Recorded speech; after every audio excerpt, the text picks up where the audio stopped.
Žurnalo Top Gear Lietuva komanda draugė su bičiuliais iš Varėvystės centro vasario 11 dieną įgyvendino unikalų projektą.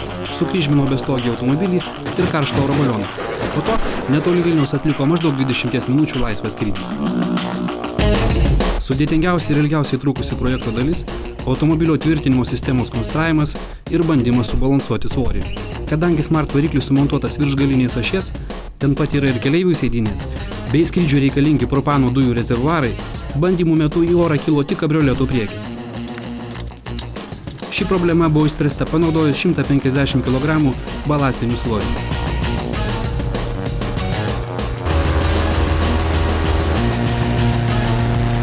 Neįprastos oro amfibijos parengimas realiam skrydžiui užtruko beveik tiek pat, kiek ir įprasto karšto oro baliono. Pripūsti 6000 kubinių metrų kupolą, įkaitinti jame esantį orą ir pritvirtinti prie automobilio pakako maždaug 25 minučių.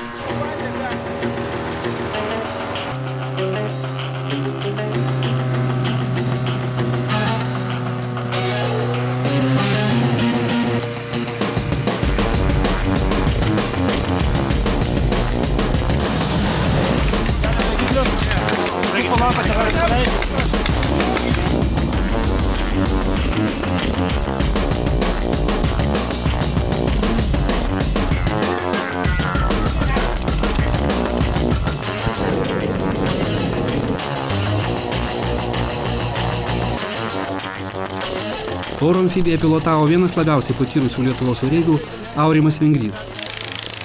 O šturmano pareigas ėjo Top Gear Lietuva redaktorius Renaldas Gabartas.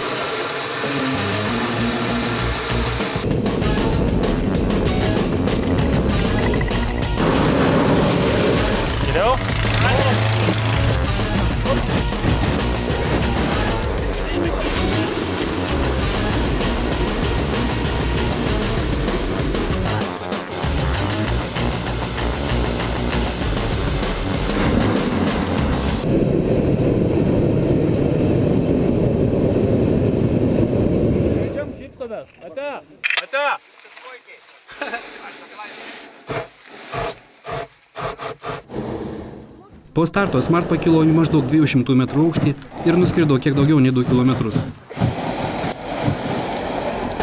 Viskas bus gerai. Gaila, ne mašinas.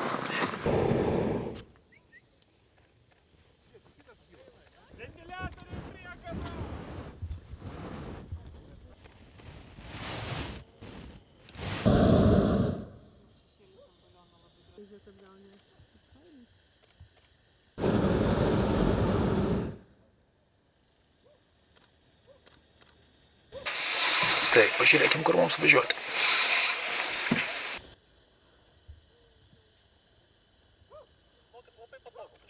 Norėtųsi, kad stiklas žemiau būtų.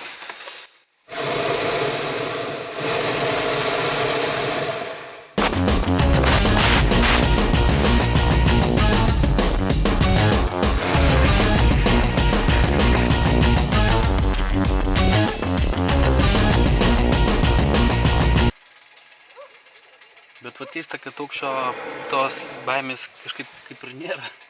Ar čia normalu? Viskas, ne, tai taip. Balionas apskritai yra taip, kad viskas saugu pakankamai yra ir normalu.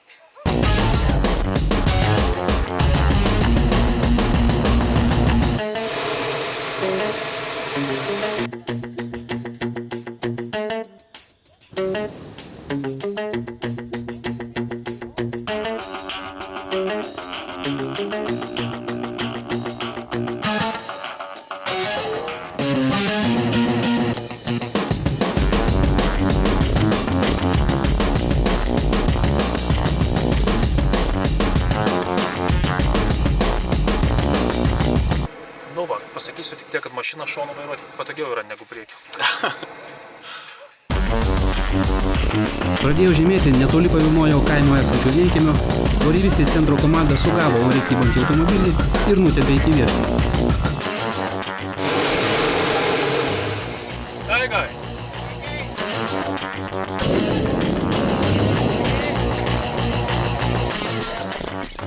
Akivaizdu, kad tai pats preciziškiausias automobilio parkavimo būdas.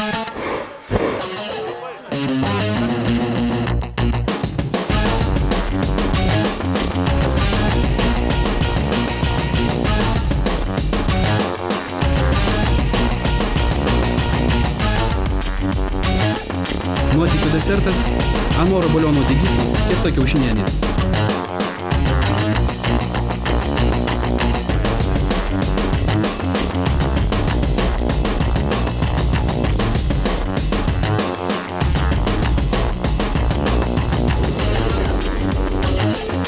Išsamų reportažą apie šį nuotykį skaitykite 8-ajame Top Gear Lietuva numeryje.